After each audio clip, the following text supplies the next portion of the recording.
Welcome to another kidney touching video. MacBook Pro M5 वाली आ गई है। एयर वाली प्रोबेबली मार्च अप्रैल तक लॉन्च होगी और शायद इस बार नहीं भी हो सकती, क्योंकि हमने एक Z2 वीडियो में कहा था कि जो मैकबुक एयर है ना, अब वो बायोनिक चिप के साथ आ सकती है। बेसिकली टक्कर देनी ना स्नैपड्रैगन को मार्केट में सस्ते 50-60,000 रुपीज वाले मैकबुक लॉन्च करने की कोशिश करेंगे। तो ये हमारे चैनल की वैसे ना पहली प्रो वाली मैकबुक है। इससे पहले एयर M4 कवर करी थी, उससे पहले एयर M2 कवर करी थी। अब ये प्रो वाली में क्या क्या डिफरेंट है, परफॉर्मेंस का भाई थर्मल सिस्टम डिफरेंट होता है, गेमिंग की परफॉर्मेंस कैसी है और कंपेयर टू लास्ट चिपसेट ये M5 कहां स्टैंड करता है, सारी चीजें डिटेल में कवर करेंगे एज ऑलवेज। तभी थोड़ा रिव्यू में टाइम लग जाता है हमारे को भाई साहब। और आप एक काम करो, लाइक और सब्सक्राइब मारो, फिर एक बढ़िया चीज दिखाता हूं। हाँ करो करो।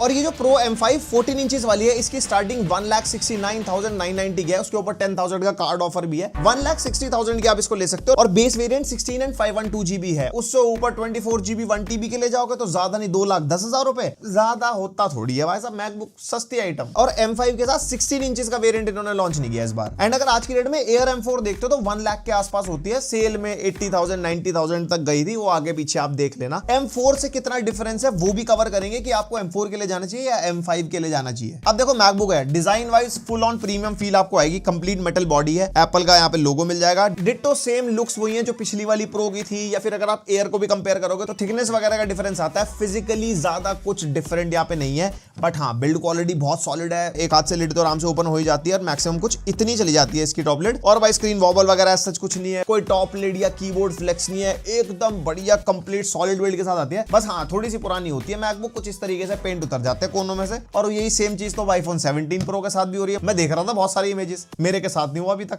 और बॉटम में रबर पैडिंग वगैरह मिल जाएगी। मैकबुक प्रो की ब्रांडिंग है। और इस लैपटॉप का वेट 1.55 kg है। अगर एयर से कंपेयर करते हैं तो 300 ग्राम के आसपास डिफरेंस आता है। एयर इज 1.2-1.3 kg के आसपास। और जो मैकबुक प्रो की थिकनेस है वो हमारे को 15.5 mm मिलती है। इतना भी कोई मोटा फील नहीं होता, इतना भी कोई भारी फील नहीं होता। हैंडी है लैपटॉप, वही एप्पल वाली फीलिंग आपको 14 इंचेस वाली बढ़िया मिलेगी। बट वो प्रो है तो थोड़ी प्रो वाली वाइब देता है, थोड़ा कि हाँ कुछ हैवी सा मामला पकड़ा है। और यार मेरा एक पर्सनल ओपिनियन, जो प्रो M3 और उसके बाद से इन्होंने हटा दिया, दैट इज टच बार, जो मेरे को बहुत बढ़िया लगती थी मैकबुक के अंदर। आपका क्या ओपिनियन है, क्या वो होनी चाहिए? मतलब वो एक अलग सी वाइब देती थी यार लैपटॉप के ऊपर। कमेंट करके जरूर बताना टाइम स्टैम्प के साथ। और जैसे कि प्रो मैकबुक है, इसके अंदर हमारे को थर्मल सिस्टम मिलता है, यानी कि फैन इसके अंदर आता है। एयर वाली मैकबुक के अंदर फैन नहीं होता। और इसके जो इंटेक के वेंट्स है ना, जो ये स्पीकर ग्रिल्स है यहाँ पे लेफ्ट राइट में नीचे की तरफ, यहीं से इंटेक होगा। और एग्जॉस्ट इसका स्क्रीन के नीचे कुछ इस तरफ मिलता है। बहुत साइलेंट है, एज सच कोई सुनाई वगैरह नहीं देता फैन। मैं थ्रॉटल टेस्ट वगैरह करता, बहुत क्लोज अगर आप सुनोगे ना तो सुनाई देगा। ऐसा कोई गेमिंग लैपटॉप की तरह फूं फुआ नहीं करता भाई साहब ये। और जितनी भी प्रो और मैक्स चिप्स होती हैं उसके अंदर फिर डुअल फैन सेटअप डाल के देते हैं,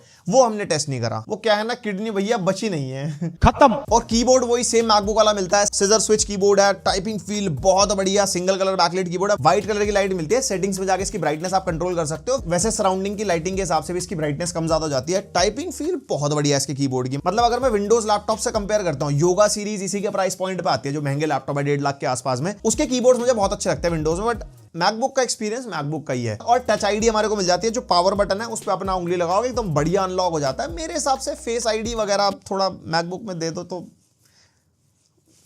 VIP ट्रीटमेंट हो जाए ना। एंड वहीं पर ट्रैक पैड, अच्छा खासा बड़ा ट्रैक पैड है। और सेम वही फोर्स टच ट्रैक पैड है। चलाने में लगता है कि क्लिक हो रहा है कुछ है, बट अंदर हैप्टिक मोटर लगी होती है। एंड जेस्चर्स वगैरह बहुत बढ़िया है, स्मूथ चलता है एकदम। और जो ट्रैक पैड का कलर है, जिस कलर की बॉडी है उससे हल्का सा लाइट कलर है। अब बात कर लेते हैं पोर्ट्स पे। प्रो लैपटॉप है, ज्यादा पोर्ट्स मिलते हैं इसके अंदर। यहाँ पर राइट साइड में HDMI 2.1 का पोर्ट मिलता है, जिसमें up to 8K 60 hertz, 4K 240 hertz तक आउटपुट मिल जाएगा। Type-C थंडरबोल्ट 4 का पोर्ट मिलता है, ये भी अप टू 4K 240 हर्ट्ज तक जा रहा था टेस्टिंग के टाइम पे हमारे। और 96 वॉट की PD को Type-C पोर्ट सपोर्ट करता है। और यहाँ पे फुल साइज का SD कार्ड स्लॉट भी मिल जाता है। अगर आप एक वीडियोग्राफर हो, फोटोग्राफर हो, एडिटिंग वगैरह ऑन द गो करनी है, डेटा ट्रांसफर करना है, तो उसके लिए लोग काफी मैकबुक प्रो वगैरह लेते भी हैं। और बाकी पोर्ट्स लेफ्ट साइड में एक मैगसेफ 3 चार्जर वाला पोर्ट मिल जाएगा। और जो फ्री एडाप्टर इसके बॉक्स में आता है, दैट इज 70 वॉट एडाप्टर। और अगर 96 वॉट वाला चार्जर लेना है तो उसके लिए 3100 रुपीज एक्स्ट्रा डालने पड़ेंगे। एप्पल बीइंग एप्पल भाई साहब। और 2 Type-C थंडरबोल्ट 4 वाले पोर्ट्स मिल जाते हैं लेफ्ट साइड में हमारे को। और इनकी स्पेक्स भी सेम है जैसे राइट साइड वाले पोर्ट के है। और एक हेडफोन माइक जैक का कॉम्बो मिल जाता है। तो पोर्ट्स के मामले में ऐसा कोई डिसअपॉइंटमेंट आपको लगेगी नहीं, बस टाइप ए पोर्ट नहीं होते मैकबुक है, क्योंकि तो आपको हब वगैरह लेनी पड़ेगी, जो कि ऑब्वियसली अलग से खरीदनी पड़ेगी। वैसे हाँ, फ्यूचर में जो M5 Pro या M5 Max आएगी ना, उसमें थंडरबोल्ट 5 पोर्ट्स आएंगे। यार इसमें भी कर देते यार, फिर वही बात है, उसी के पैसे ले लेते। थंडरबोल्ट 4 पोर्ट के अभी हमारे इतने रियल लाइफ यूज केसेस नहीं हो पा रहे, TB5 के तो पता नहीं क्या ही होंगे। बताना मुझे कमेंट करके। और जो डिस्प्ले है, जितने पुराने प्रो सीरीज के मैकबुक्स आते हैं ना, सेम मिलते हैं। 14 इंचेस की liquid retina XDR display, basically mini LED display जो हम विंडोज लैपटॉप में सुनते हैं। डिस्प्ले डेफिनेटली बहुत बढ़िया है, क्योंकि रेजोल्यूशन जो हमारे को मिलता है ना, दैट इज 3024x1964, मतलब अराउंड 3K डिस्प्ले मान लो आप इसको। और ये प्रो मोशन डिस्प्ले मिलती है, दैट इज 120 हर्ट्ज। और एयर के अगर कंपैरिजन में यूज करते हुए चलाओ ना, तो एयर का वो 60 हर्ट्ज फिर वो वाइब देता है कि हाँ मजा नहीं आ रहा। प्रोमोशन में हाँ मक्खन भाई साहब, 2-4 आइकन तो वो जा रहे बाहर गिरते हुए। और जो ब्राइटनेस की इंफॉर्मेशन है वो मैं स्क्रीन पे डाल देता हूं। HDR में कितनी तक जाएगी, नॉर्मली कितनी है, जो भी है। हमने जब टेस्टिंग करी तो ऑल टाइम 650 निट्स तक की ब्राइटनेस निकल के आई एंड डिस्प्ले अच्छी खासी ब्राइट फील होती है, इंडोर में भी आउटडोर में भी। वैसे कहना है ब्रांड का कि आउटडोर में थोड़ी ज्यादा पीक जा सकती है, और HDR में जिस टाइप का कंटेंट होगा वो स्पेसिफिक विंडो में बूस्ट हो जाती है ब्राइटनेस, जो मैं हर बार वीडियो में बताता ही हूं। ब्राइटनेस से आप डिसअपॉइंट तो डेफिनेटली नहीं होने वाले। और कलर गैमेट हमने टेस्ट किया, 100% sRGB, 99% P3 निकल गई, और डिस्प्ले के अंदर HDR10, HDR10+, डॉल्बी विजन सबका सपोर्ट मिलता है, तो एकदम कंटेंट देखने में मजा आ जाएगा। और अगर आप कलर ग्रेडिंग या कलर एक्यूरेसी वाले टास्क करते हो तो भी डेफिनेटली इसकी डिस्प्ले बहुत बढ़िया है। बस हाँ, ग्लॉसी डिस्प्ले हमारे को मिलती है, तो रिफ्लेक्शंस वगैरह आएंगे स्क्रीन पे अगर आप किसी वेल लिट एनवायरनमेंट में यूज कर रहे हो, वरना आपको मैट वाले स्क्रीन गार्ड भी मार्केट में मिल जाते हैं। अगर आपको ग्लॉसी डिस्प्ले में मजा नहीं आ रहा तो वो लगा लो, लेकिन हाँ उससे ब्राइटनेस पे इंपैक्ट आता है उस टाइप के स्क्रीन गार्ड से। बाकी डिस्प्ले कंटेंट देखने में बढ़िया है, डायनेमिक रेंज वगैरह अच्छी है, मतलब डिस्प्ले टॉप नॉच है। हाँ, नॉच से याद आया, ऊपर नॉच है भाई, डायनामिक आइलैंड वाइलैंड बना देते इसके अंदर, कुछ ऐसे बढ़िया आईफोन की तरह आ जाता तो मजा नहीं आ जाता। ओपिनियन प्लीज कमेंट करके बताते रहो। और मल्टीमीडिया का एक्सपीरियंस सिर्फ डिस्प्ले से बढ़िया नहीं होता भाई, जो स्पीकर है इसके 6 स्पीकर सेटअप मिलता है हमारे को। कीबोर्ड के लेफ्ट राइट में ट्विटर्स हैं, नीचे की तरफ लेफ्ट राइट में जो ये वाली जगह है इसमें हमारे को स्पीकर्स मिलता है। और साउंड क्वालिटी, एक सैंपल सुनो।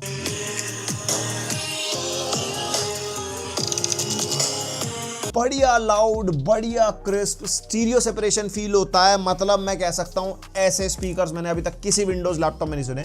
योगा सीरीज के स्पीकर्स मेरे को पसंद आते हैं थिन एंड लाइट लैपटॉप में, मैं कहूंगा उससे भी बेटर स्पीकर्स हैं।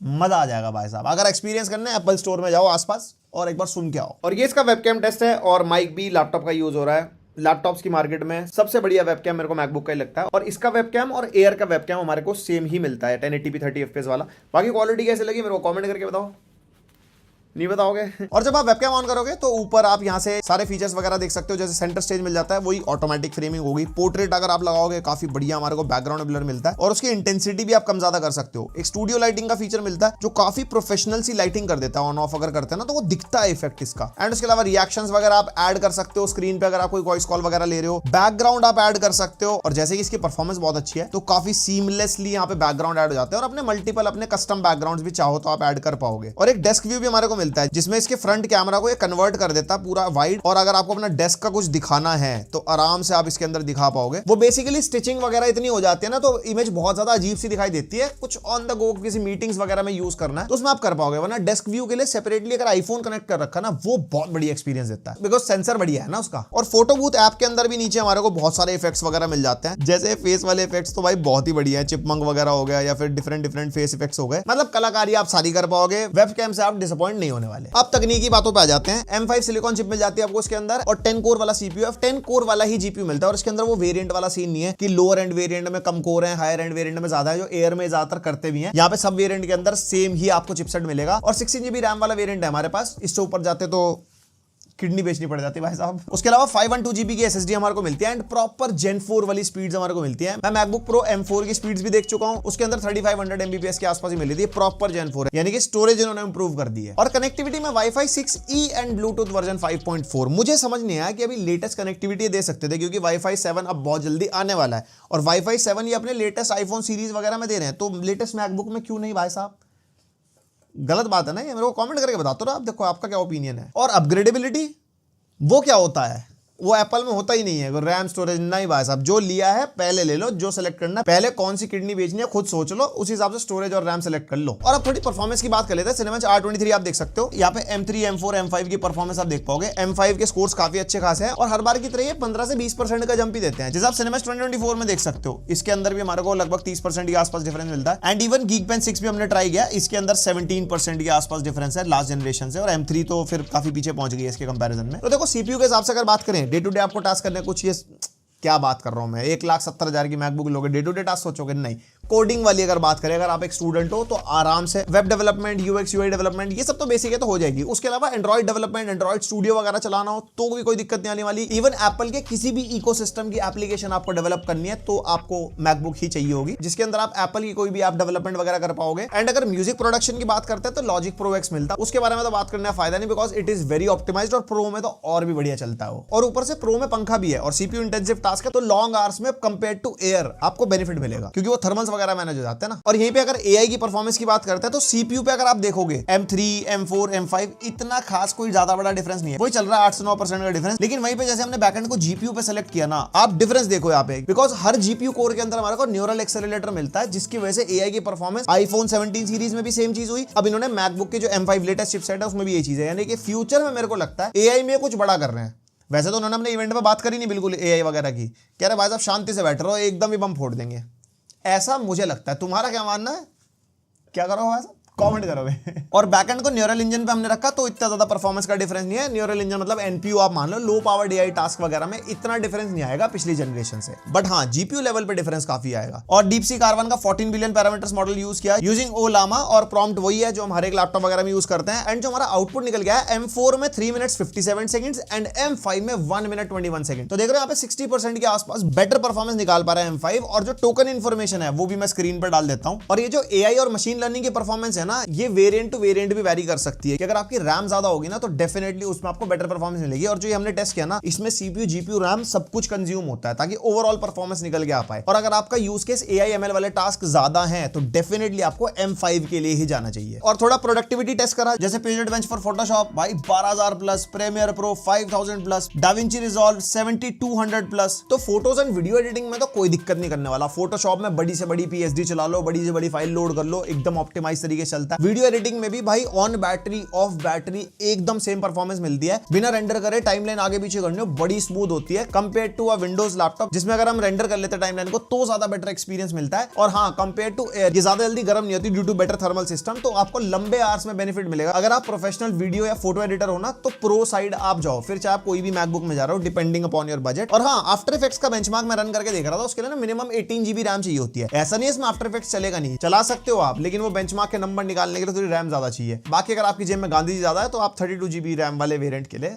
जा सकते हो। उसके बाद जीपीयू की परफॉर्मेंस, जिसमें OpenCL एंड मेटल दोनों रखा था। मेटल अपना एप्पल का अपना फ्रेमवर्क है, और अगर विंडोज वगैरह के साथ कंपेयर करना तो OpenCL भी मैंने कर दिया। एंड डेफिनेटली M4 से काफी बढ़िया डिफरेंस आपको मिलता है। हाँ, M3 से कंपेयर करेंगे तो बहुत ही ज्यादा डिफरेंस मिलेगा। और ब्लेंडर में BMW का रेंडर निकाला, M4 में 22 सेकंड्स के आसपास लगे, M5 में 14 सेकंड्स लगे। ये सेकंड्स अगर साइड बाय साइड देखो तो ज्यादा डिफरेंस फील नहीं होता, बट हाँ, बड़े प्रोजेक्ट्स होंगे उसमें ये टाइम बहुत ज्यादा होता है और फिर वो गैप भी बहुत ज्यादा ही निकल के आता है। तो यहाँ पे जीपीयू इंटेंसिव टास्क भी अगर आपको करने हैं प्रोडक्टिविटी लेवल पे तो आप आराम से इस पे कर पाओगे। हाँ, गेमिंग के जो भी हालचाल है वो भी आगे बताता हूं। On battery end of battery में टेस्ट करके देख रहा था, जैसे Cinebench R23 निकाल के देखा, सिमिलर यहां पे परफॉर्मेंस मिलती है। ARM बेस्ड चिपसेट है तो on battery of battery similar voltage push होती है। और हां, थर्मल्स वगैरह में टेस्ट करके देख रहा था कि भाई एयर और प्रो में कितना डिफरेंस आता है, कितने गर्म होते हैं। मेरे पास एयर में M4 है तो हमने दोनों के अंदर Cinebench R23 लगाया जो थ्रॉटल वाला टेस्ट होता है। 20 मिनट्स बाद हमारे M4 में WASD के आसपास 34-35 डिग्रीज के आसपास टेंपरेचर था। सिमिलरली M5 में भी था, और सेंटर वाला पार्ट भी ऑलमोस्ट दोनों लैपटॉप में सिमिलर था। पाम एरिया के आसपास M4 थोड़ा सा ठंडा था, M5 प्रोबेबली ज्यादा पावर ड्रॉ कर पा रहा है। और एग्जॉस्ट के आसपास ठंडक थी M5 में कंपेयर टू M4 अगर आप टेंपरेचर्स वगैरह देखो। और ये टेस्ट करने का रीजन यही है क्योंकि सोर्सेज के हिसाब से जो हमारी एयर M4 है वो 20 वाट तक पावर ड्रॉ करती है, और M5 है अप्रोक्सीमेटली 30 वाट तक पावर ड्रॉ करती है। तो इतने ज्यादा पावर लोड के अंदर भी कम टेंपरेचर से प्लस ठंडा भी जल्दी होगा बिकॉज फैन चल रहा है साइड बाय साइड। तो बस यही डिफरेंस यहाँ पे देखना था मेरे को। और गेमिंग में सबसे पहले टेस्ट किया GTA 5, ये लेगेसी वाला वर्जन है और ये क्रॉसओवर के थ्रू चल रहा है, नेटिव सपोर्ट तो भी है नहीं ना इसका। और यहाँ पे 1536p रेजोल्यूशन रखा है, बेसिकली 1600p के आसपास आप मान सकते हो।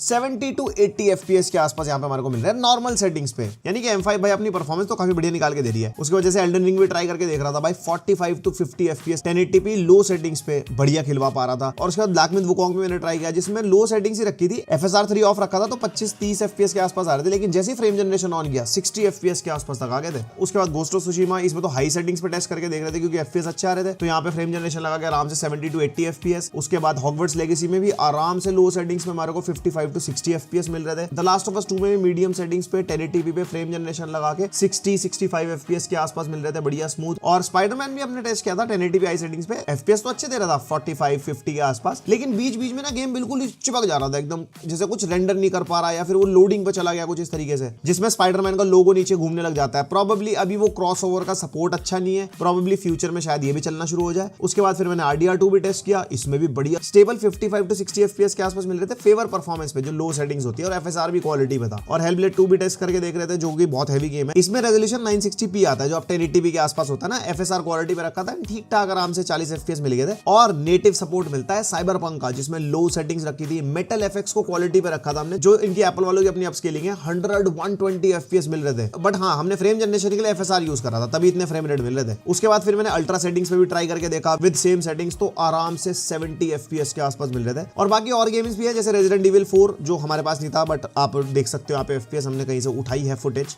80 FPS के आसपास मिल रहे हैं रेजिडेंट इविल 4 में। उसके अलावा Assassin's creed shadows officially launched है, जिसके अंदर हमारे को 35 to 37 FPS मिल रहे हैं 1080p लो सेटिंग्स पे। And similarly control 1080p medium settings पे, इसके अंदर भी 65 to 70 FPS के आसपास। और ये जो मेटल FX 80% लिखा है ना, वही जो अपस्केलिंग की सेटिंग क्वालिटी पे रखी है उसके आसपास है। फिर मेरे को माइंड में आ रहा था M4 से भी कंपेयर कर लेते हैं, लेकिन मेरे पास एयर M4 थी, जिसके अंदर हमने क्रॉसओवर का वर्जन भी सेम रखा था और game porting tool kit version भी सेम है। एंड आप साइड बाय साइड देख सकते हो M5 काफी बेटर परफॉर्म कर रही है ऑन द सेम सेटिंग्स जो हमने दोनों डिवाइस पर रखी है। सेम अगर आप गोस्ट ऑफ सुशीमा देखोगे तो डबल FPS का डिफरेंस है भाई यहाँ पे M4 और M5 में। एंड हेलब्लेड 2 भी अगर आप देखोगे तो भाई M4 पे प्लेबल FPS नहीं देता, लेकिन M5 पे प्लेबल FPS है। और उसके अलावा साइबरपंक भी अगर आप साइड बाय साइड देखोगे तो भाई जमीन आसमान का डिफरेंस है लो सेटिंग्स पे, अगर हम फ्रेम जनरेशन वगैरह और इनका स्केलिंग वगैरह लगा के देख लेते हैं। बट एक यहाँ पे मैं डिस्क्लेमर ऐड करूंगा, ये मैकबुक एयर M4 है, उसके अंदर कोई भी थर्मल सिस्टम नहीं है। अभी मैकबुक एयर M5 जब आएगी ना, और उसके साथ साथ भी कंपेयर करके देखेंगे कितना डिफरेंस आता है परफॉर्मेंस में। और बैटरी 72.4 वाट आवर की है इसके अंदर। एंड अगर आप सिर्फ ब्राउजिंग करते हो, ब्राइटनेस 50% पे रख के, तो आराम से 16 to 18 आवर्स तक का बैकअप आपका निकल जाएगा, क्योंकि ऐसे पावर मोड्स वगैरह तो होते नहीं इसके अंदर। बाकी यूज केस चेंज होगा, जैसे अगर आप ज्यादा मल्टीमीडिया ब्राउजिंग कोडिंग वगैरह कर रहे हो तो 10 आवर्स के आसपास तक का बैकअप आप निकाल सकते हो। और अगर आप एडिटिंग वगैरह कर रहे हो, फोटो या वीडियो एडिटिंग, तो 5 से 6 घंटे के आसपास। एंड उसके अलावा ज्यादा हैवी जीपीयू इंटेंसिव टास्क कर रहे हो तो उससे भी कम। तो बैटरी बैकअप में मैकबुक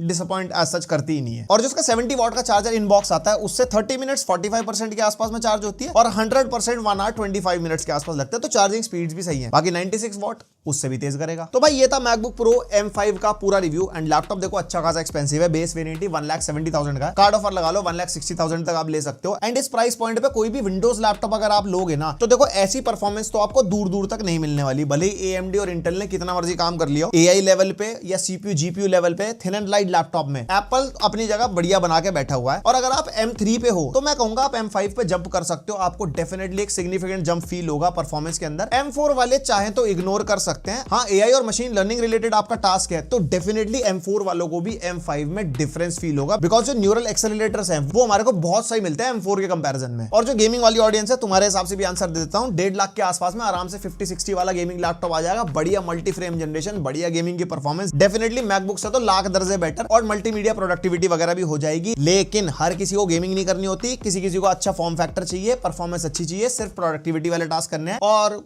एप्पल का लैपटॉप लेना है, तो ये उनके लिए होते हैं thin and light powerful laptop. तो हर जगह गेमिंग वाली चीज मत घुसाया करो यार, वो बहुत डिफरेंट होती है। बाकी आपके क्या थॉट्स हैं मैकबुक प्रो M5 के बारे में, और आप कौन सा यूज कर रहे हो मैकबुक, मेरे को बताओ कमेंट करके, क्या अच्छा क्या बुरा, क्या प्रॉस एंड कॉन्स, कुछ चीजें शायद मैंने मिस कर दी हो तो सब लिख देना। एंड मिलते हैं नेक्स्ट वीडियो, तक के लिए बाय।